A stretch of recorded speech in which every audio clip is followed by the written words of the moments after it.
قال يا أبت افعل ما تؤمر ستجدني إن شاء الله من الصابرين। হযরত ইব্রাহিম আলাইহিস সালামের এই প্রশ্নের জবাবে হযরতে ইসমাঈল আলাইহিস সালাম বলেন, আব্বা জান, আল্লাহ রাব্বুল আলামিন যদি আমাকে জবাই করার জন্য আদেশ করে থাকেন, আল্লাহ রাব্বুল আলামিনের সেই বিধান, আল্লাহ রাব্বুল আলামিনের সেই আদেশ পালনার্থে আমি ছুরির নিচে জবাই হতে পুরোপুরি রাজি আছি। কাজেই দেরি না করে আপনি আমাকে সরাসরি জবাই করে দেন। তবে আব্বাজান, আমার পক্ষ থেকে আপনার কাছে কিছু আবেদন থাকবে। আব্বাজান, আপনি যখন আমাকে জবাই করবেন, আপনি যেই ছুরিটা দিয়ে আমাকে জবাই করবেন, ওই ছুরিটাকে একটু ভালো করে ধার করে নেবেন, যাতে করে একটা পোজ দিলেই আমার গলাটা কর্তন হয়ে যায়, আমার যাতে করে কষ্ট না হয়, আপনারও যাতে কষ্ট না হয়। দ্বিতীয় আবেদন হলো, আপনি যখন আমাকে আমার উপরে ছুরি চালাবেন, আপনি আপনার চক্ষুটাকে গামছা দ্বারা, রুমাল দ্বারা আপনি বাঁধাই করে নেবেন, যাতে করে আপনি আমাকে যখন জবাই করবেন, আমার দিকে আপনি যখন তাকাবেন, আমার দিকে তাকায় যখন আপনি ছুরি চালাবেন, তখন আপনার মনের মধ্যে দয়া আসতে পারে। আর যদি আপনার মনের মধ্যে আমাকে আমার গলার মধ্যে ছুরি চালাইতে গিয়া যদি আপনার মনের মধ্যে দয়া চলে আসে, যদি আপনার মধ্যে একটু দয়ার উদ্রেক হয়, হতে পারে আল্লাহ রাব্বুল আলামিনের বিধান পালন করতে গিয়ে আপনি পিছপা হয়ে যাবেন, আমার উপরে ছুরি যখন চালাবেন না। এই জন্য দ্বিতীয় আবেদন হলো, আপনি আপনার চক্ষুটাকে আপনি গামছা দ্বারা বেঁধে নেবেন অথবা রুমাল দ্বারা বেঁধে নেবেন। 3 নম্বর আবেদন হলো, আমার যেই রক্তমাখা জামাটা থাকবে, আমার যেই রক্তমাখা কাপড়টা আছে, এই রক্তমাখা কাপড়টাকে নিয়ে আপনি আমার আম্মা জানের কাছে এটাকে পৌঁছাইয়া দিবেন। আম্মা জান যখন আমাকে না পাইবে, আম্মা জান আমার অনুপস্থিতিকে যখন টের পাবে, আমাকে যখন খোঁজে না পাবে, আমি সন্তানকে না পাওয়ার বেদনায় আম্মা যাতে কষ্ট না পায়, আমার জুব্বাটা নিয়ে আমার স্মৃতিচারণ করবে আর মনে মনে ভাববে, আল্লাহ রাব্বুল আলামিনের আদেশে আমার সন্তানকে কোরবানি দিয়ে ফেলেছি। তখন আম্মা জান মনে মনে সান্ত্বনা পাবে আর জুব্বাটা দেখে আমার যেই স্মৃতি আছে স্মৃতিচারণ করবে। এই 3টা আবেদন আমার পক্ষ থেকে আপনার কাছে রেখে গেলাম। আম্মা বা'দু ফাআউযু বিল্লাহি মিনাশ শাইতানির রাজীম। বিসমিল্লাহির রহমানির রহিম। ولكل أمة جعلنا منسكا ليذكروا اسم الله على ما رزقهم من بهيمة الأنعام فكلوا منها وأطعموا البائس الفقير. وقال رسول الله صلى الله عليه وسلم من وجد سعة فلم يضحي فلا يقربن مصلانا. صدق الله مولانا العظيم وصدق رسوله النبي الكريم. বিভিন্ন উম্মতের মধ্যে, বিভিন্ন নবীদের উম্মতের মধ্যে কোরবানির বিভিন্ন সিস্টেম পদ্ধতি ছিল। আমাদের নবী মুহাম্মদুর রাসূলুল্লাহ সাল্লাল্লাহু আলাইহি ওয়াসাল্লামের উম্মত আমরা যারা আছি, আমাদের উপরও কোরবানি ওয়াজিব, তবে আমাদের পদ্ধতি ভিন্ন। আমাদের কোরবানির পদ্ধতি এটা কোত্থেকে আসলো? আল্লাহ রাব্বুল আলামিন কোরবানির এই ইতিহাস কোরআনের মধ্যে সুস্পষ্টভাবে বিস্তারিত আকারে তুলে ধরেছেন। গত সপ্তাহে আলোচনা করেছিলাম, আল্লাহ পাক রব্বুল আলামিনের আদেশে ইব্রাহিম আলাইহিস সালাম তার পুত্র হযরতে ইসমাঈল আলাইহিস সালাম এবং তার বিবি হযরতে হাজরা আলাইহাস সালামকে মক্কার জনমানব শূন্য এলাকার মধ্যে রেখে আসলেন। আসার সময় হযরতে হাজরা আলাইহাস সালাম সন্তানকে কোলে নিয়ে ওনার পিছে পিছে আসতেছেন আর জিজ্ঞাসা করতেছেন, জনমানব শূন্য এই গহীন জঙ্গলে আমাদেরকে রেখে যাচ্ছেন, কেন রেখে যাচ্ছেন, কারণটা বলে যান। আমি হয়তো দোষ করলাম, কিন্তু আমার এই নাবালেগ ছেলেটা, আমার এই শিশু সন্তানের বা কী দোষ? তাকে কেন একলা ফেলে রেখে যাচ্ছেন? ইব্রাহিম আলাইহিস সালাম, ওনার কলিজা ফেটে যাচ্ছে ঠিক, কিন্তু কোনো উত্তর দিতে পারছেন না। হাজেরা আলাইহিস সালাম শেষ পর্যন্ত জিজ্ঞাসা করলেন, এতটুকু তো কমপক্ষে বলে যান যে আপনি যে আমাদেরকে রেখে যাচ্ছেন, এটা কি আপনার ইচ্ছায় নাকি আল্লাহর আদেশ? ইব্রাহিম আলাইহিস সালাম কান্না মাখা কণ্ঠে নিজে কথা বলবেন, বাকশক্তি হারিয়ে ফেললেন। শুধুমাত্র আসমানের দিকে শাহাদাত আঙ্গুলি ইশারা করে দেখালেন, অর্থাৎ তোমাদেরকে এখানে রেখে যাচ্ছি নিজের ইচ্ছায় নয়, আল্লাহর আদেশ। ইব্রাহিম আলাইহিস সালাম খলিলুল্লাহ, আল্লাহর দুস্ত। আল্লাহর সাথে কিভাবে সম্পর্ক গভীর করা যায়। এবার আল্লাহ যত ধরনের আদেশ করেন, আল্লাহর আহকাম বিধিবিধানের মধ্যে সমস্ত আহকাম যত কঠিনই হোক না কেন, ইব্রাহিম খলিলুল্লাহ কিভাবে সেটাকে পুঙ্খানুপুঙ্খানুভাবে পালন করবেন, আল্লাহকে কিভাবে সন্তুষ্ট করবেন, সেই চেষ্টাই করে গিয়েছেন। নমরুদের জ্বালাতন থেকে নিয়ে আগুনের মধ্যে নিক্ষেপ, বিভিন্ন বড় বড় পরীক্ষার মধ্যে হযরতে ইব্রাহিম আলাইহিস সালাম পড়েছেন। সমস্ত পরীক্ষায় ইব্রাহিম আলাইহিস সালাম পাশ করেছেন। একটা কোরবানি, একটা পরীক্ষার ক্ষেত্রেও ইব্রাহিম আলাইহিস সালাম ফেল করেন নাই। এবার হযরতে ইসমাঈল আলাইহিস সালাম এবং তার আম্মাজানকে যখন ইব্রাহিম আলাইহিস সালাম রেখে গেলেন, আর কোনো খোঁজ খবর নাই। কোরআনের মধ্যে পরবর্তী ঘটনা, ইব্রাহিম আলাইহিস সালাম যখন বড় হলেন, এবার বড় বলতে কত বছর বয়স? কেউ বলেন 7, কেউ বলেন 8, কেউ বলেন 9, কেউ বলেন 12। ইব্রাহিম আলাইহিস সালাম যখন এই বয়সে উপনীত হলেন, এবার আল্লাহ রাব্বুল আলামিনের পক্ষ থেকে ইব্রাহিম আলাইহিস সালামের উপরে আদেশ আসলো, তুমি তোমার প্রিয় বস্তুকে কোরবানি করো। ইব্রাহিম আলাইহিস সালাম এই স্বপ্ন দেখার সাথে সাথে পরদিন উনি 100 উট কোরবানি করলেন। আবার দ্বিতীয় দিন রাত্রবেলায় স্বপ্নে দেখলেন যে ইব্রাহিম, তুমি তোমার প্রিয় বস্তু কোরবানি করো। দ্বিতীয় দিন আবার 100 উট কোরবানি করলেন। আবার তৃতীয় দিন একই স্বপ্ন দেখলেন। ইব্রাহিম আলাইহিস সালামের বোঝার বাকি নাই যে আমার প্রিয় বস্তু এই পশু নয়, আমার প্রিয় বস্তু আমার ছেলে, আমার সন্তান ইসমাঈল। কারণ ইব্রাহিম আলাইহিস সালাম এই সন্তানকে একেবারে স্বাভাবিকভাবে পান নাই। ইব্রাহিম আলাইহিস সালাম বার্ধক্যে যখন উপনীত হয়ে গেছেন, এখন পর্যন্ত ওনার কোনো সন্তান হয় না। 80 বছর 86 বছর পার হয়ে গেছে, একটা সন্তানও হয় না। যাদের সন্তান হয় না, তারা যে আমাদের সমাজের মধ্যে অন্যান্য মানুষের থেকে কত ধরনের কটূক্তি শুনে, কত ধরনের খারাপ মন্তব্য শুনে, এটা যাদের সন্তান হয় না, বিয়ের পরে 2-1 বছর গেলেই তারা টের পায় এটা কত জ্বালাতন, এটা কত অসহ্যকর বেদনা। ইব্রাহিম আলাইহিস সালাম বার্ধক্যে উপনীত হয়ে গেলেন, সন্তান হয় না। এবার উনি আল্লাহর কাছে দোয়া করতে করতে করতে করতে শেষ বয়সে একটা সন্তান পেয়েছেন। উনি বুঝার বাকি নাই, হ্যাঁ, আল্লাহ হয়তোবা আমাকে আমার এই প্রিয় পুত্রকেই কোরবানি করার আদেশ করলেন। এই ঘটনাকে আল্লাহ রাব্বুল আলামিন কোরআনের মধ্যে সুস্পষ্টভাবে তুলে ধরেছেন। আল্লাহ পাক রব্বুল আলামিন বলেন, فلما بلغ معه السعي قال يا بني إني أرى في المنام أني أذبحك فانظر ماذا ترى قال يا أبت افعل ما تؤمر ستجدني إن شاء الله من الصابرين।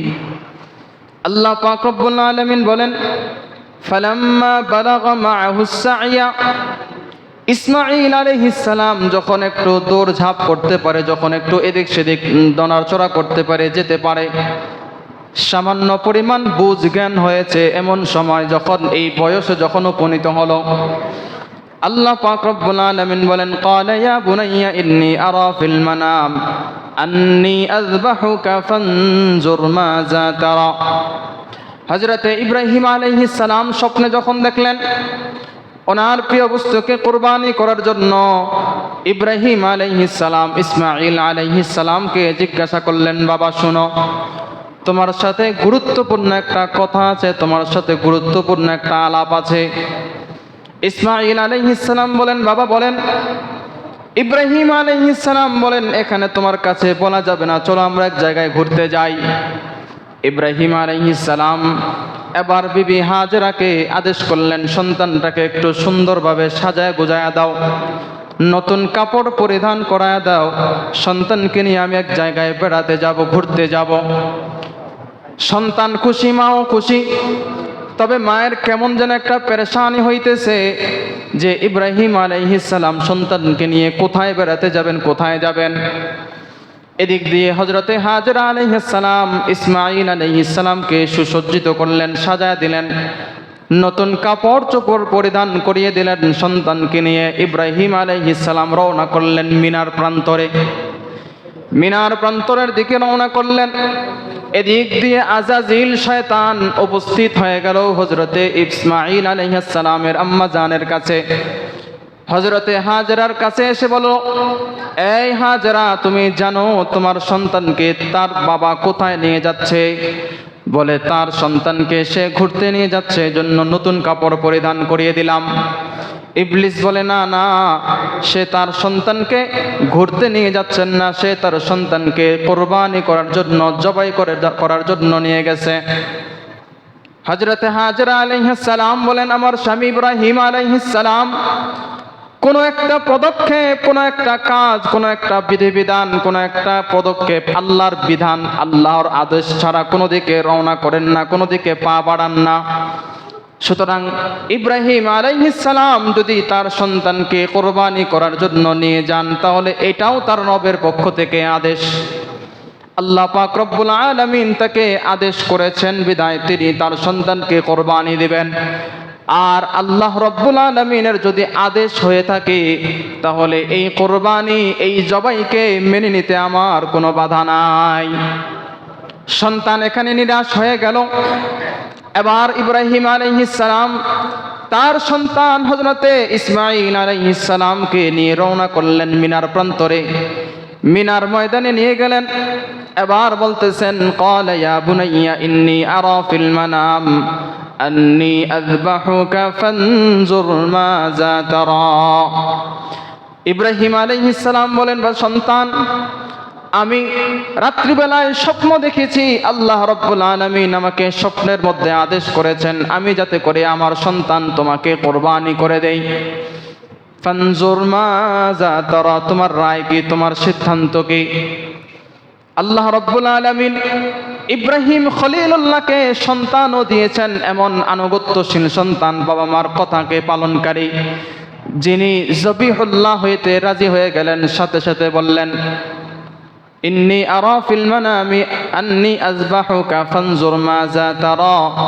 ক্বালা ইয়া আবাতি ফাআল মা তু'মার সাতাজিদুনি ইনশাআল্লাহু মিনাস সাবিরিন। হযরতে ইব্রাহিম আলাইহিস সালামের এই প্রশ্নের জবাবে হযরতে ইসমাঈল আলাইহিস সালাম বলেন, আব্বা জান, আল্লাহ রাব্বুল আলামিন যদি আমাকে জবাই করার জন্য আদেশ করে থাকেন, আল্লাহ রাব্বুল আলামিনের সেই বিধান, আল্লাহ রাব্বুল আলামিনের সেই আদেশ পালনার্থে আমি ছুরির নিচে জবাই হতে পুরোপুরি রাজি আছি। কাজেই দেরি না করে আপনি আমাকে সরাসরি জবাই করে দেন। তবে আব্বা জান, আমার পক্ষ থেকে আপনার কাছে কিছু আবেদন থাকবে। আব্বা জান, আপনি যখন আমাকে জবাই করবেন, আপনি যেই ছুরিটা দিয়ে আমাকে জবাই করবেন, ওই ছুরিটাকে একটু ভালো করে ধার করে নেবেন, যাতে করে একটা পোজ দিলেই আমার গলাটা কর্তন হয়ে যায়, আমার যাতে করে কষ্ট না হয়, আপনারও যাতে কষ্ট না হয়। দ্বিতীয় আবেদন হলো, আপনি যখন আমাকে আমার উপরে ছুরি চালাবেন, আপনি আপনার চক্ষুটাকে গামছা দ্বারা, রুমাল দ্বারা আপনি বাঁধাই করে নেবেন, যাতে করে আপনি আমাকে যখন জবাই করবেন, আমার দিকে আপনি যখন তাকাবেন, আমার দিকে তাকায় যখন আপনি ছুরি চালাবেন, তখন আপনার মনের মধ্যে দয়া আসতে পারে। আর যদি আপনার মনের মধ্যে আমাকে আমার গলার মধ্যে ছুরি চালাইতে গিয়া যদি আপনার মনের মধ্যে দয়া চলে আসে, যদি আপনার মধ্যে একটু দয়ার উদ্রেক হয়, হতে পারে আল্লাহ রাব্বুল আলামিনের বিধান পালন করতে গিয়ে আপনি পিছপা হয়ে যাবেন, আমার উপরে ছুরি যখন চালাবেন না। এই জন্য দ্বিতীয় আবেদন হলো আপনি আপনার চক্ষুটাকে আপনি গামছা দ্বারা বেঁধে নেবেন অথবা রুমাল দ্বারা বেঁধে নেবেন। 3 নাম্বার আবেদন হলো আমার যেই রক্তমাখা জামাটা থাকবে, আমার যেই রক্তমাখা কাপড়টা আছে, এই রক্তমাখা কাপড়টাকে নিয়ে আপনি আমার আম্মা জানের কাছে এটাকে পৌঁছাইয়া দিবেন। আম্মা জান যখন আমাকে না পাইবে, আম্মা জান আমার অনুপস্থিতিকে যখন টের পাবে, আমাকে যখন খোঁজে না পাবে, আমি সন্তানকে না পাওয়ার বেদনায় আম্মা যাতে কষ্ট না পায়, আমার জুব্বাটা নিয়ে আমার স্মৃতিচারণ করবে আর মনে মনে ভাববে আল্লাহ রাব্বুল আলামিনের আদেশে আমার সন্তানকে কোরবানি দিয়ে ফেলেছি। তখন আম্মা জান মনে মনে সান্ত্বনা পাবে আর জুব্বাটা দেখে আমার যেই স্মৃতি আছে স্মৃতিচারণ করবে। এই 3টা আবেদন আমার পক্ষ থেকে আপনার কাছে রেখে গেলাম। ইব্রাহিম আলাইহিস সালাম রাজি হয়ে গেলেন। এবার ছুরিটাকে ধার করে হযরতে ইসমাঈল আলাইহিস সালামকে পাথরের উপরে শুইয়ে দিলেন। ইব্রাহিম আলাইহিস সালাম সন্তানকে আসমানের দিকে চেহারা রেখে শোয়ান নাই, বরং জমিনের দিকে উপর করে শোয়ালেন, যাতে করে ইসমাঈল আলাইহিস সালাম বাবাকে দেখতে না পারে, আবার বাবা যাতে করে সন্তানের চেহারাও দেখতে না পারে। চেহারা দেখে যদি সন্তানের প্রতি মায়া চলে আসে, হযরত ইব্রাহিম আলাইহিস সালামের অন্তরের মধ্যে মায়া চলে আসলে আল্লাহর বিধান পালন করতে গিয়ে ব্যাঘাত ঘটবে। এবার হযরত ইব্রাহিম আলাইহিস সালাম ছুরি চালানো শুরু করবেন। ছুরি চালাইতেছেন, দেখা যায় ছুরি চালাইতেছেন কিন্তু গলা কাটতেছে না। এমন সময় আল্লাহ রাব্বুল আলামিন হযরতে জিবরাইল আলাইহিস সালামকে আদেশ করলেন, ও জিবরাইল যাও যাও আমার খলিলের কাছে যাও, আমার খলিলের কাছে জান্নাতি একটা দুম্বা নিয়ে যাও। ফুকাহায়ে কেরাম বলেন, মুহাদ্দিসিনে কেরাম বলেন, এই যে দুম্বাটা, ওই যে দুম্বা হলো হযরতে আদম আলাইহিস সালামের সন্তান হাবিল এবং কাবিলের সময় আল্লাহ রাব্বুল আলামিন তাদেরকে যে কুরবানি করার জন্য আদেশ করেছিলেন, হাবিল একটা দুম্বা কুরবানি করেছিল। আল্লাহ রাব্বুল আলামিন তার দুম্বাটাকে কবুল করে নিয়েছিলেন, বিদায় দুম্বাটাকে আসমানে নিয়ে গিয়েছিলেন। হযরতে জিবরাইল আলাইহিস সালামকে আদেশ করলেন, এই দুম্বাটাকে নিয়ে যাও, ইসমাঈলকে সরায়া দাও, ইসমাঈলের পরিবর্তে এই দুম্বাটাকে তুমি জবাই করার জায়গায় দিয়ে দাও। হযরতে জিবরাইল আলাইহিস সালাম দুনিয়ার মধ্যে যত জায়গায় অনেক তাড়াতাড়ি কাজ করেছেন। 1 নাম্বার হলো আল্লাহ রাব্বুল আলামিনের পয়গম্বর হযরতে ইউসুফ আলাইহিস সালামকে যখন তার ভাইয়েরা মিশরের কূপের মধ্যে ফেলে দিয়েছিল, ওই কূপের মধ্যে রক্ষা করার জন্য জিবরাইল আলাইহিস সালাম খুব দ্রুত দৌড়ে এসেছিলেন। দ্বিতীয় যেই জায়গায় হযরতে জিবরাইল আলাইহিস সালাম দৌড়ে আসছিলেন, সেটা হলো আল্লাহ রাব্বুল আলামিন যখন ইসমাঈল আলাইহিস সালামের পরিবর্তে জান্নাতি দুম্বা নিয়ে আসার জন্য আদেশ করলেন, জিবরাইল আলাইহিস সালাম অনেক তারা গতিতে দৌড়ে আসলেন, যাতে করে ইব্রাহিম আলাইহিস সালামের সন্তান জবাই না হয়। লম্বা ঘটনা, হযরতে ইব্রাহিম আলাইহিস সালাম ওনার সন্তানকে জবাই করতে পারেন নাই। ওই যে জান্নাতি দুম্বাটা জবাই হয়ে গেল। যখন দেখলেন ইব্রাহিম আলাইহিস সালাম ছুরি চালালেন, জবাই হয়ে গেছে। এবার ইব্রাহিম আলাইহিস সালাম এই ছুরি চালানো অবস্থায় আওয়াজ শুনলেন আসমান থেকে, আল্লাহু আকবার। হযরতে জিবরাইল আলাইহিস সালাম আওয়াজ করলেন, আল্লাহু আকবার। কেন আওয়াজ করলেন? যাতে করে এই আওয়াজটা শুনে ইব্রাহিম আলাইহিস সালাম কিছুটা দেরি করে, জবাই কার্য সম্পাদনের ক্ষেত্রে কিছুটা বিলম্ব করে।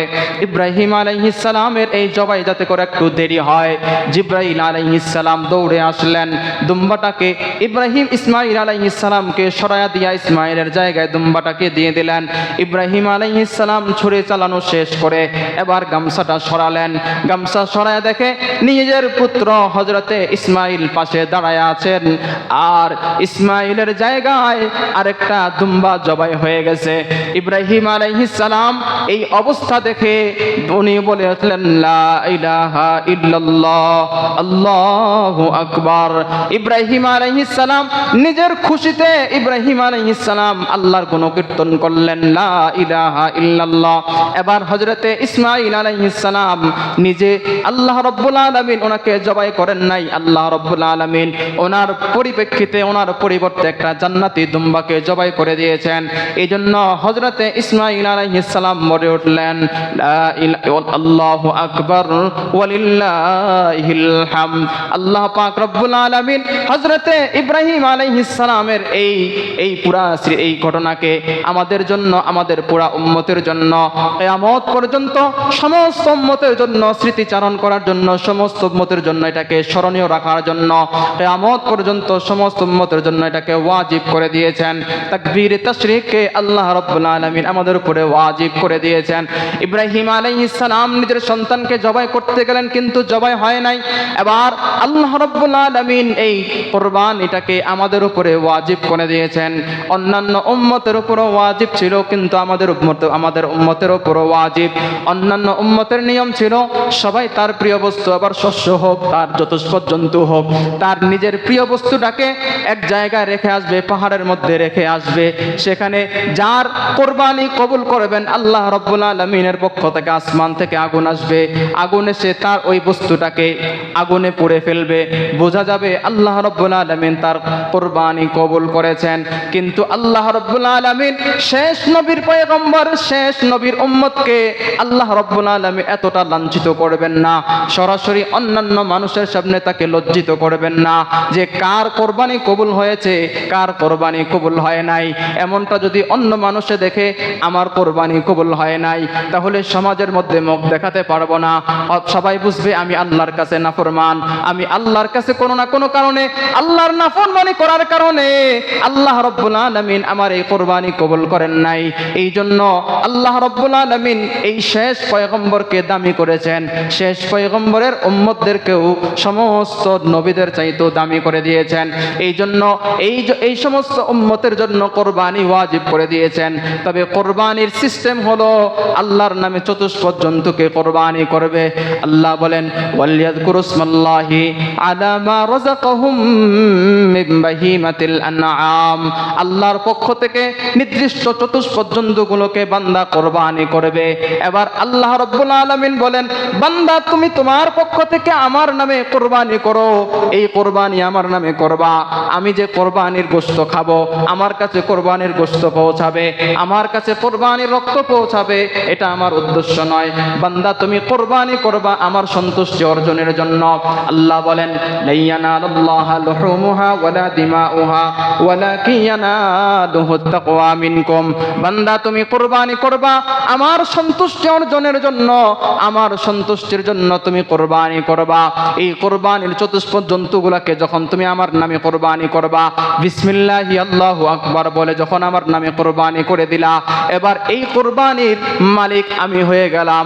তবে বান্দা তোমাকে নিরাশ করতেছি না, এই যে কুরবানি দিয়েছো এই কুরবানির গোশতগুলো কি হবে, আমি তো খাবো না, আমার কাছে পৌঁছারও দরকার নাই।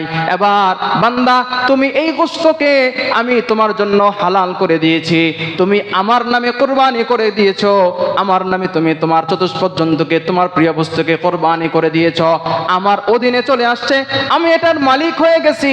এবার বান্দা তুমি আমার পক্ষ থেকে মেহমান হয়ে যাও, আমার পক্ষ থেকে মেহমান হয়ে তুমি তোমার প্রিয় বস্তুকে তুমি নিজেই ভক্ষণ করো, তোমার আত্মীয় স্বজনকে দাও, তোমার গরিব প্রতিবেশীকে দাও, সবাইকে নিয়ে মিলেমিশে তুমি ভক্ষণ করো। আমার পক্ষ থেকে এটার হলো তোমার, আমার জন্য, আমার পক্ষ থেকে তোমার জন্য গিফট, আমার পক্ষ থেকে তোমার জন্য মেহমানদারি। এই জন্য আল্লাহ রাব্বুল আলামিন সমস্ত উম্মতের তুলনায় এই উম্মতকে অনেক মর্যাদাবান করেছেন। আল্লাহ রাব্বুল আলামিন এই উম্মতকে অনেক সম্মানী করেছেন। আল্লাহ রাব্বুল আলামিন এই উম্মতকে অনেক ক্ষেত্রে ফজিলত দিয়েছেন। এই জন্য আল্লাহ রাব্বুল আলামিন যাদেরকে কুরবানি করার মতো সামর্থ্য দিয়েছেন, তারা যদি কুরবানি না করে আল্লাহর রাসূল সাল্লাল্লাহু আলাইহি ওয়াসাল্লামের পক্ষ থেকে তাদের জন্য অনেক বড় সতর্কবাণী। কারণ শুরুতেই বলেছি আল্লাহ রাব্বুল আলামিন এই যে কুরবানি আমাদের উপরে ফরজ করেছেন, ওয়াজিব করে দিয়েছেন, একমাত্র কারণ হলো বান্দার সাথে আর আল্লাহর সাথে গভীর সম্পর্ক হবে।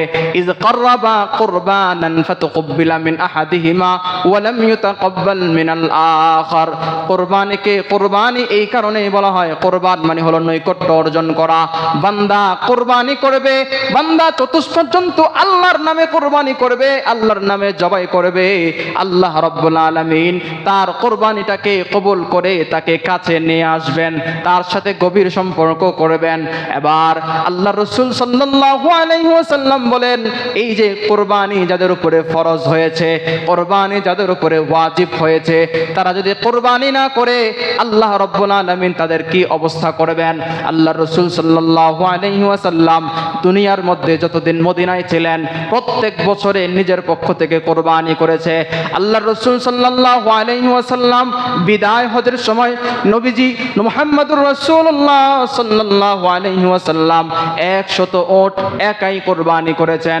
আল্লাহ রাসূল সাল্লাল্লাহু আলাইহি ওয়াসাল্লাম 100 উট নিজের পক্ষ থেকে এবং সমস্ত উম্মতের পক্ষ থেকে কোরবানি করেছেন।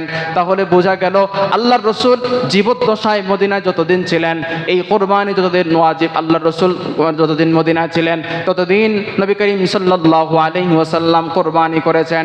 একটা নয়, দুইটা নয়, বরং আল্লাহর রাসূল বিদায় হজের ভাষণে 100টা কোরবানি করেছেন। নবী মুহাম্মদুর রাসূলুল্লাহ সাল্লাল্লাহু আলাইহি ওয়াসাল্লাম হজে যখন ছিলেন, বিদায় হজের সময় আল্লাহর রাসূল সাল্লাল্লাহু আলাইহি ওয়াসাল্লাম 63টা কোরবানি নিজের হাতে জবাই করেছেন, 63টা উট নিজের হাতে কোরবানি করেছেন। মুফাসসিরিন একরাম বলেন আল্লাহর রাসূল সাল্লাল্লাহু আলাইহি ওয়াসাল্লাম 100 উট কোরবানির মধ্যে 100 উটের মধ্যে 63টা কোরবানি করেছেন। বাকিগুলাকে হযরতে আলীকে আদেশ করলেন, আলী তুমি এগুলোকে জবাই দিয়ে দাও, কোরবানি করে দাও। 63 বছর আল্লাহর রাসূল সাল্লাল্লাহু আলাইহি ওয়াসাল্লাম হায়াত পেয়েছেন। এর দ্বারা বোঝা যায় আল্লাহর রাসূল সাল্লাল্লাহু আলাইহি ওয়াসাল্লামের হায়াত হবে 63 বছর। এই জন্য 63 বছর বয়সে উনি দুনিয়া ত্যাগ করে চলে যাবেন। এই জন্য আল্লাহ রাব্বুল আলামিনের রাসূল আল্লাহ রাসূল সাল্লাল্লাহু আলাইহি ওয়াসাল্লাম 63টা কোরবানি করেছেন। 63টা কোরবানি করার পরে আল্লাহ রাসূল সাল্লাল্লাহু আলাইহি ওয়াসাল্লাম ক্লান্ত হয়ে পড়েছেন। ক্লান্ত হওয়ার পর হযরতে আলীকে আদেশ করলেন, আলী এই যে উটগুলোকে, বাকি উটগুলোকে তুমি আমার পক্ষ থেকে কোরবানি করে দাও। তাহলে বোঝা গেল আল্লাহ পাক রব্বুল আলামিন যাদের উপরে কোরবানি ওয়াজিব করেছেন তারা যদি কোরবানি না দেয় তারা আল্লাহর রাসূল সাল্লাল্লাহু আলাইহি ওয়াসাল্লামের সুন্নতের বিরোধিতা করলো, আল্লাহর রাসূল সাল্লাল্লাহু আলাইহি ওয়াসাল্লামের সুন্নতকে অমান্য করলো। এবার আল্লাহর রাসূল সাল্লাল্লাহু আলাইহি ওয়াসাল্লাম সরাসরি বলেন, কোন বান্দার উপরে যদি কোরবানি ওয়াজিব হয় সে কোরবানি না করে তার কি অবস্থা হবে? ক্বালা রাসূলুল্লাহ সাল্লাল্লাহু আলাইহি ওয়াসাল্লাম মান ওয়াজাদা সাআতান আন ইউদহিয়া ফালাম ইউদহি ফালা ইয়াকরাবান্না মুসাল্লানা। আল্লাহর রাসূল বলেন, মান ওয়াজাদা সাআতান, যেই বান্দা এই কোরবানি করার মতো যোগ্যতা রাখে, যেই বান্দা কোরবানি করার মতো সামর্থ্য রাখে, ওয়ালাম ইউদহি কিন্তু কোরবানি করলো না, আল্লাহর রাসূল বলেন ফালাম ইউদহি ফালা ইয়াকরাবান্না মুসাল্লানা, সে যেন ঈদুল আজহার নামাজ পড়ার জন্য ঈদগাহে উপস্থিত না হয়। কত বড় ধমকি যে আল্লাহর রাসূল বলেন ফালা ইয়াকরাবান্না। আরবি গ্রামার অনুযায়ী এটার অর্থ হলো ফালা ইয়াকরাবান্না, সে যেন কোনো কিছুতেই মানে কোরবানি যারা করবে না, যাদের উপর আল্লাহ কোরবানি ওয়াজিব করে দিয়েছেন, সে যেন কোনো কিছুতেই ঈদুল আজহার ঈদগাহে উপস্থিত হতেই না পারে। ফালা ইয়াকরাবান্না, তাকিদ গুরুত্ব দিয়ে আল্লাহ রাসূল এই কথাটা বলেছেন, ফালা ইয়াকরাবান্না মুসাল্লানা, সে যেন আমাদের ঈদগাহে না পৌঁছায়, আমাদের ঈদগাহের কাছাকাছি যেন সে না আসে। এজন্য আল্লাহ রাসূল সাল্লাল্লাহু আলাইহি ওয়াসাল্লামের পক্ষ থেকে অনেক বড় ধমকি। আল্লাহ পাক রব্বুল আলামিন যাদেরকে কোরবানির সামর্থ্য দিয়েছেন তারা যদি কোরবানি করে এই কোরবানির ফজিলতকে আল্লাহ রাসূল সাল্লাল্লাহু আলাইহি ওয়াসাল্লামের সাহাবী হযরতে যায়েদ ইবনে আরকাম রাদিয়াল্লাহু তাআলা আনহু বলেন, ক্বালা আসহাবু রাসূলিল্লাহি সাল্লাল্লাহু আলাইহি ওয়াসাল্লাম মা হাযিহিল আদাহি ইয়া রাসূলুল্লাহ, ক্বালা সুন্নাতু আবিকুম ইব্রাহিম। আল্লাহ রাসূল সাল্লাল্লাহু আলাইহি ওয়াসাল্লামের সাহাবী হযরতে যায়েদ ইবনে আরকাম রাদিয়াল্লাহু তাআলা আনহু বলেন, আল্লাহ রাসূল সাল্লাল্লাহু আলাইহি ওয়াসাল্লামের অন্যান্য সাহাবায়ে কেরাম ওনাকে জিজ্ঞাসা করলেন, মা হাযিহিল আদাহি ইয়া রাসূলুল্লাহ, এই যে কোরবানি আবার কি জিনিস? নবী আপনি বলে দেন কোরবানি কেন করব, কি জিনিস কোরবানিটা কি, আমাদের কাছে একটু খোলাসা করে দেন। আল্লাহ রাসূল বলেন, সুন্নাতু আবিকুম ইব্রাহিম, এটা হলো তোমাদের জাতির পিতা হযরতে ইব্রাহিম আলাইহিস সালামের সুন্নাত। এবার সাহাবায়ে কেরাম জিজ্ঞাসা করলেন, ফামা লানা ফিহা ইয়া রাসূলুল্লাহ, এই যে আমরা কোরবানি করব, কোরবানির বদৌলতে আমাদের ফায়দা কি হবে? কোরবানি করলে আমাদের কি উপকার হবে? আল্লাহ রাসূল সাল্লাল্লাহু আলাইহি ওয়াসাল্লাম বলেন, বিকুল্লি শাআরাতিন হাসানা, প্রত্যেকটা পশমের বিনিময়ে আল্লাহ রাব্বুল আলামিন তোমাকে এক একটা করে নেকি দান করবেন। এবার সাহাবায়ে কেরাম জিজ্ঞাসা করলেন, ইয়া রাসূলুল্লাহ ফাসসুফু ইয়া রাসূলুল্লাহ, ওই যে সমস্ত পশুর মধ্যে কিছু বড় বড় পশম হয়, এই প্রত্যেকটা বড় বড় পশমের গোড়ায় আবার ছোট্ট ছোট্ট পশম থাকে, এগুলো চামড়ার সাথে মিশে থাকে, সাধারণত এগুলোকে ধরাও যায় না, দেখাও যায় না। ইয়া রাসূলুল্লাহ, ওই যে পশম, ছোট্ট ছোট্ট পশমগুলো আছে, এগুলোর বিনিময়ে কই আল্লাহ রাব্বুল আলামিন এক একটা করে নেকি দান করবেন। আল্লাহ রাসূল বলেন, ওয়াসুফুহা, নাম, এই যে এক একটা পশমের বিনিময়ে, ছোট্ট ছোট্ট পশমের বিনিময়েও আল্লাহ রাব্বুল আলামিন তোমাকে এক একটা করে নেকি দান করবেন। তাহলে একটা পশুর গায়ে কয়টা পশম আছে এটা আমাদের জন্য গণা সম্ভব? টাকার মেশিন, টাকা গণার মেশিন আছে, এই পশম গণার মেশিন, এটা বাইর করা সম্ভব না। বালি কণা কেউ গণতে পারবে? গণা সম্ভব না। ছোট্ট ছোট্ট এই পশম, এটা কারোর জন্য গণা সম্ভব না। কিন্তু গণা সম্ভব কাদের জন্য? আল্লাহর পক্ষ থেকে নিযুক্ত ফেরেশতা যারা, তাদের জন্য সম্ভব। তারা আমাদের জন্য গুনে গুনে আমাদের কয়টা নেকি, এই সব নেকি লিখে রাখবেন। প্রত্যেকটা নেকি আল্লাহ রাব্বুল আলামিন আমাদেরকে কিয়ামতের ময়দানে দিবেন। এজন্য কোরবানির পশুর যেই পশু হবে, প্রত্যেকটা পুরা পশুর মধ্যে যতটা পশম হবে, এই প্রত্যেকটা পশমের বিনিময়ে আল্লাহ রাব্বুল আলামিন এক একটা করে নেকি আমাদেরকে দান করবেন। আম্মাজান হযরতে আয়েশা সিদ্দিকা রাদিয়াল্লাহু তাআলা আনহার থেকে এক একটা হাদিস, আল্লাহ রাসূল সাল্লাল্লাহু আলাইহি ওয়াসাল্লাম বলেন, ক্বালা রাসূলুল্লাহি সাল্লাল্লাহু আলাইহি ওয়াসাল্লাম, মা আমিলা আদামিয়ুন মিন আমালি ইয়াউমিন নাহরি আহাব্বা ইলাল্লাহি মিন ইহরাকিদ দাম। আল্লাহ রাসূল বলেন, আল্লাহ পাক রব্বুল আলামিন যাদেরকে সামর্থ্য দান করেছেন, তাদের জন্য কোরবানির দিনে সবচাইতে গুরুত্বপূর্ণ ইবাদত হলো নাহার, কোরবানি করা। ইয়াউমুন নাহার, 10 তারিখের দিনে সবচাইতে গুরুত্বপূর্ণ হলো কোরবানি করা। কোরবানির চাইতে গুরুত্বপূর্ণ কোনো ইবাদত নাই। এবার আল্লাহ রাসূল সাল্লাল্লাহু আলাইহি ওয়াসাল্লাম বলেন, ইন্নাহু লায়াতি ইয়াউমাল কিয়ামাতি বিকুরুনিহা ওয়া আশআরিহা ওয়া আযলাফিহা। আল্লাহ রাসূল বলেন, যারা কোরবানি করেছে, তারা কোরবানির ওই পশুর সমস্ত পশমগুলোকে, কোরবানির গোশতগুলোকে, কোরবানির পশুর খুরগুলোকে নিয়ে আল্লাহ রাব্বুল আলামিনের দরবারে উপস্থিত হবে। এবার আল্লাহ রাসূল সাল্লাল্লাহু আলাইহি ওয়াসাল্লাম বলেন, ওয়া ইন্নাদ দামা লা ইয়াকাউ মিনাল্লাহি বিমাকানিন ক্বাবলা আন ইয়াকা মিনাল আরদি ফাতিবু বিহা নাফসাহা। আল্লাহ রাসূল বলেন, এই যে বস্তুটাকে, এই যে পশুটাকে যেই বান্দা কোরবানি করে, বান্দা যখন পশুর উপরে ছুরি চালায়, এই ছুরি চালানোর পরে যে কোরবানির পক্ষ থেকে, কোরবানির পশু থেকে যে রক্ত বের হয়, রক্তগুলো বের হয়ে মাটিতে পড়ার আগে আগেই আল্লাহ পাক রব্বুল আলামিন ওই বান্দার জিন্দেগীর সমস্ত গুনাহ খাতা মাফ করে দেন। কত বড় ফজিলত! জিন্দেগীর সমস্ত গুনাহ আল্লাহ রাব্বুল আলামিন মাফ করে দেন। গোশত আমি খাইলাম, সবে আমি ফায়দা আমি পাইলাম, মাঝখান দিয়ে আবার ফজিলত পেয়ে গেলাম। কোরবানির গোশত আল্লাহ রাব্বুল আলামিন অন্যান্য উম্মতের জন্য হারাম করে দিয়েছিলেন, খাওয়া যাবে না, আসমান থেকে আগুন আসবে, কবুল হলে পুড়ে ফেলবে, না হয় পুড়বে না। কিন্তু আল্লাহ রাব্বুল আলামিন নিজে মেজবান হয়ে আমাদেরকে এই কোরবানির গোশত দিয়ে আল্লাহ রাব্বুল আলামিন মেহমানদারি করান। এই জন্য কোরবানি অনেক ফজিলতপূর্ণ ইবাদত। অনেকে আমরা এই ক্ষেত্রে অনেক ঢিলামি করি। তো কোরবানি কাদের উপরে ওয়াজিব? গত সপ্তাহে বলেছিলাম যে যাকাতের নিসাব যতটুকু, হাদিসের মাধ্যমে আসছে মান ওয়াজাদা সাআতান, যে সামর্থ্য রাখে। এই হাদিসের ব্যাখ্যার মধ্যে লম্বা আলোচনা আছে যে সামর্থ্য বলতে কতটুকু উদ্দেশ্য। মুহাদ্দিসিনে কারাম বলেন, কেউ কেউ বলেন যে সামর্থ্য বলতে কোরবানির যে 3 দিন, ওই 3 দিনে কেউ যদি কোরবানির পশু ক্রয় করার সামর্থ্য রাখে, তার উপরেই কোরবানি ওয়াজিব। এরকম যদি হয় তাহলে আমাদের সবার উপরে কোরবানি ওয়াজিব হয়ে যেত। এমত অবস্থা হতো যে সে ওই দিন শুধুমাত্র কোরবানির যে পশু ক্রয় করার মতো তার সক্ষমতায় ছিল, কিন্তু এটা ক্রয় করার পরে তার সংসার কিভাবে চালাবে এমন পরিস্থিতিও তার নাও থাকতে পারে, এমন কঠিন পরিস্থিতি হতে পারে। এই জন্য মুহাদ্দিসিনে কারাম বলেন, না, এরা দ্বারা এটা উদ্দেশ্য নয়, বরং এই কোরবানি এটা হলো একটা মালি ইবাদত, আর্থিক ইবাদত। এই জন্য এই আর্থিক অন্য কোনো ইবাদত আছে কিনা দেখা যাক। তো আর্থিক ইবাদতের মধ্যে মধ্যে আরেকটা ইবাদত আছে যাকাত। এবার যাকাতের ক্ষেত্রে নেসাব যতটুকু ওইটার উপরে কিয়াস করে কোরবানির নেসাব ও যাকাতের সাথে মিলিয়ে দেওয়া হয়েছে যে যাকাত যেই পরিমাণ সম্পত্তি আসলে আমাদের উপরে যাকাত যেই পরিমাণ থাকলে যাকাত ওয়াজিব হয়, ওই পরিমাণ সম্পত্তি যদি আমার থাকে তাহলে আমার উপরও কোরবানি ওয়াজিব। তবে যাকাতের সাথে এবং কোরবানির মধ্যে কিছুটা পার্থক্য আছে। পার্থক্য হলো যাকাতের ক্ষেত্রে তো শর্ত হলো 1 বছর অতিবাহিত হতে হবে, আমার নেসাব পরিমাণ মালের উপরে পরিপূর্ণ 1 বছর অতিবাহিত হতে হবে। কোরবানির ক্ষেত্রে 1 বছরের হিসাব নয়, বরং কোরবানির যে 3 দিন 10, 11, 12 এই 3 দিনে যদি কেউ নেসাব পরিমাণ মালের মালিক হয় তার উপরেই কোরবানি ওয়াজিব। কেউ যদি 10 তারিখে মালিক হয় নাই, 11 তারিখে গিয়ে মালিক হয়েছে, 11 তারিখে তার উপরে ওয়াজিব। কেউ 11 তারিখে নয়, শেষ দিন 12 তারিখে তার উপরে সে নেসাব পরিমাণ মালের মালিক হয়ে গেছে ওই দিনে, তাহলে ওই দিনও তার উপরে কোরবানি ওয়াজিব।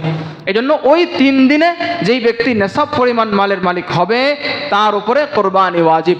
গত সপ্তাহে বলছিলাম 1,78,500 টাকা, এই সপ্তাহ হিসাব দেখে অন্য জায়গায় আরেকটু বাড়ায় ফেলছে, 1,83,500 হয়ে গেছে। এই জন্য ঈদের আগ পর্যন্ত আরো পরিবর্তন হতে পারে। তো মোট কথা 52.5 ভরি রূপা এবং অথবা 7.5 ভরি স্বর্ণের মূল্য যত আসবে ততই, এই পরিমাণ যার আসবে তার উপরে নেসাব 52.5 ভরি রূপার নেসাব মূল্য যতটুকু, এই মূল্য তার পাইকারি মূল্য। 52.5 ভরি রূপার পাইকারি মূল্য, খুচরা মূল্য না, পাইকারি মূল্য যত আসবে তত ওই সময় যত আসবে তখনই আমার উপরে যদি নেসাব পরিমাণের মালিক আমি হয়ে যাই তাহলে আমার উপরে কোরবানি ওয়াজিব হয়ে যাবে। এজন্য কোরবানি অনেক গুরুত্বপূর্ণ ইবাদত। আল্লাহ রাব্বুল আলামিন যাদেরকে সামর্থ্য দিয়েছেন তারা আগের থেকে প্রস্তুতি গ্রহণ করার চেষ্টা করি। অনেকে ইনায়া বিনায়া চেষ্টা করে কোনো রকমে যাতে করে যে এখান থেকে পিছপা হওয়া যায় কিনা বা এখান থেকে কিছুটা পিছু হটা যায় কিনা, এজন্য অনেকে এটা চায়। আবার অনেকে হিসাব করে যে কোরবানি করলে তো যদি গরু কোরবানি করতে না পারি তাহলে মানুষ কি বলবে, আর যদি একটা ছাগল কোরবানি করি তাহলে কেমন অবস্থা হয়, মানুষ করবে ছাগল কোরবানি দিছে, হ্যাঁ কেমন দেখা যায়, মানুষ সামাজিকভাবে কি বলবে। অথবা আরেকজন হিসাব করে যে যদি গরু কোরবানি না করি তাহলে তো আমি কি খাবো আর আত্মীয় স্বজনকে কি দেবো, অনেক আত্মীয় স্বজনই তো থাকে, এদেরকে তো কিছু দেওয়া দরকার, তো এদেরকে দিতে পারবো না, জন্য কোরবানি করবো না। অথচ তার উপরে কিন্তু কোরবানি ওয়াজিব। সে হিসাব করতেছে আমার তো 1 লাখ টাকার গরু জবাই করতে হবে, অথবা হিসাব করতেছে কমপক্ষে 50,000 টাকা তো আমার বাজেট থাকতে হবে, অথবা সর্বনিম্ন 30,000 তো বাজেট করতে হবে।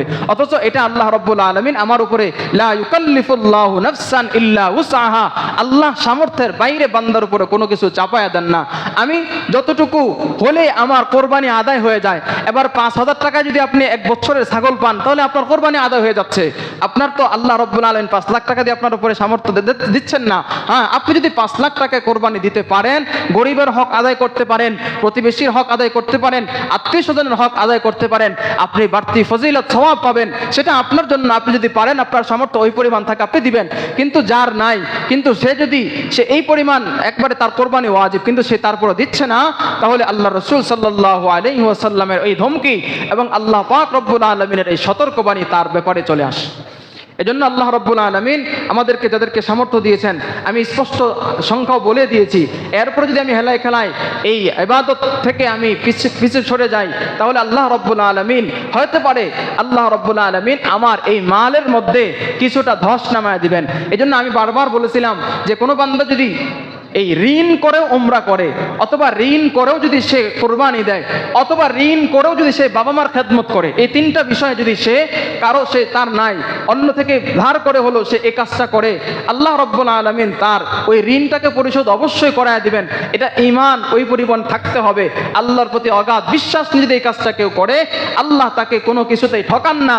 বাবা মার খেদমত করলে সন্তান মনে করে যে বিবি বাচ্চা আমার সন্তান এখন বেশি হয়ে গেছে, বাবা মার পিছনে খরচ করলে তো আমার সম্পদ কমে যায়, আরো ভাইয়েরা আছে ওদের তো সম্পদ আছে, ওরা দেখ, আমি তো গরিব মানুষ, আমার বেতনই বা কত, আমি কিভাবে বাবা মাকে দেই, আমি দেওয়া লাগবে না, অন্যরা দেখ। তো এই বাবা মার খেদমত থেকে সে পিছিয়ে সরে থাকে। এরকম ভাবে ওমরা যে কিছু সম্পদ আর যদি সামান্য পরিমাণ টাকা হয় তাহলে আমি ওমরা করতে পারি, তারপরেও সে পিছপা হয় যে কি করা যায়, একটু বিলম্ব করে। ওমরা কিন্তু নফল, এটা আদায় করা ওয়াজিব না, কিন্তু তারপরেও কোনো বান্দা যদি এমন করে তাহলে উলামায়ে কেরাম অভিজ্ঞতার আলোকে বলেন যে ওই বান্দাকে আল্লাহ রাব্বুল আলামিন আর্থিকভাবে কোনো জায়গায় তাকে ঠেকাবেন না। এজন্য কোরবানি খুবই গুরুত্বপূর্ণ, খুবই গুরুত্বপূর্ণ।